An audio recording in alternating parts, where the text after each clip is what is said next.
Good morning everyone. मैं doctor सुधा मित्तल। बच्चों, अपन ने पिछले वीडियो में अध्ययन किया अधिकार प्रत्यायोजन के कौन से सिद्धांत हम काम में लेते हैं, कौन से सिद्धांत इसके अंतर्गत उपयोग होते हैं। आज अपन अध्ययन करेंगे process of delegation of authority, अधिकारों के प्रत्यायोजन की प्रक्रिया। अधिकारों के प्रत्यायोजन की प्रक्रिया के लिए न्यूमैन एंड समर ने कहा है कि अधिकारों के प्रत्यायोजन का कार्य चाहे किसी कंपनी का अध्यक्ष करे, चाहे विक्रय प्रबंधक करे, चाहे फॉरमैन किसी ऑपरेटर को कहे, किंतु उसकी प्रक्रिया में आवश्यक रूप से 3 कदम या तत्व विद्यमान रहते हैं: कार्य सौंपना, अधिकार सत्ता देना एवं उत्तरदायित्वों को निर्धारित करना।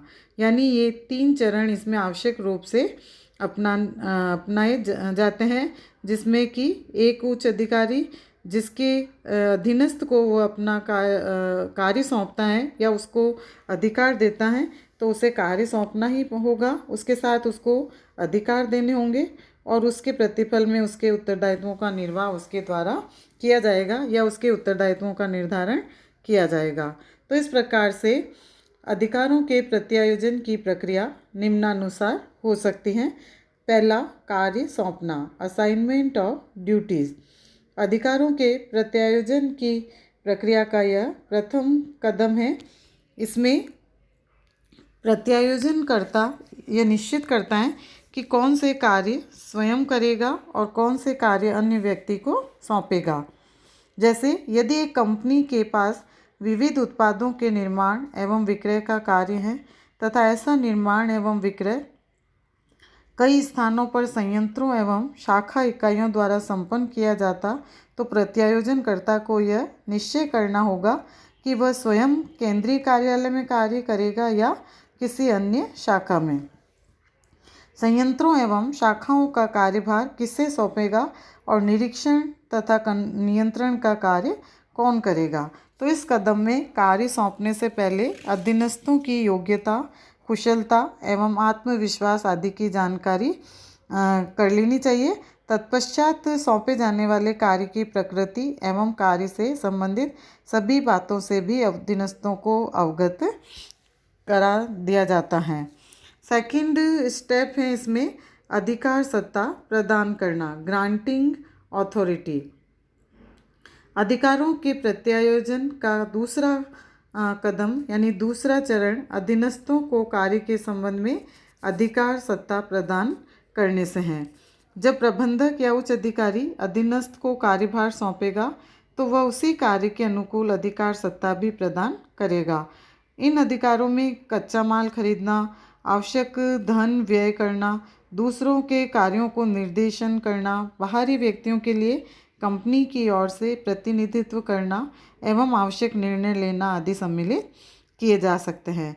यदि अधीनस्थ को अपने विवेक एवं कौशल का उपयोग करने के अवसर नहीं मिलेंगे, तो जो कार्य उसे सौंपा गया है उसकी पूर्ति हो या न हो कोई पता नहीं, अतः उसे सौंपे गए कार्य के संबंध में पूर्ण स्वतंत्रता दी जानी चाहिए और सभी आवश्यक अधिकारों का प्रत्यायोजन भी करना चाहिए।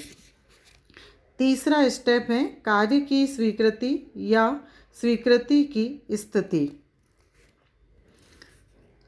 एक्सेप्टेंस और रिजेक्शन कंडीशंस ऑफ ड्यूटीज़।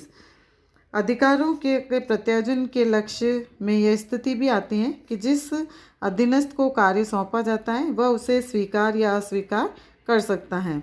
इसका कारण यह है कि कार्य को सौंपा जाता है वह उसे स्वीकार या अस्वीकार कर सकता है। इसका कारण यह है कि कार्य को अस्वीकार इसलिए कर सकता है क्योंकि वह अपने आप को योग्य, कौशल एवं ज्ञान नहीं होना मानता है, अथवा यह भी हो सकता है कि उसके पास पहले से ही कार्य अधिक हो। इस स्थिति में जो प्रत्यायोजनकर्ता प्रबंधक को किसी अन्य अधीनस्थ को आगे सौंपने की कार्यवाही करनी होगी और इसके विपरीत यदि अधीनस्थ स्वीकार करता है तो प्रत्यायोजन प्रक्रिया अगले कदम की ओर बढ़ जाएगी। फोर्थ स्टेप है उत्तरदायित्व को निश्चित करना, क्रिएटिंग ऑब्लिगेशन। अधिकारों के प्रत्यायोजन के इस कदम में अधीनस्थों के लिए उत्तरदायित्व को निश्चित किया जाता है। उत्तरदायित्व का अर्थ यह देखने से होता है कि कार्य आशानुकूल हो रहा है अथवा नहीं।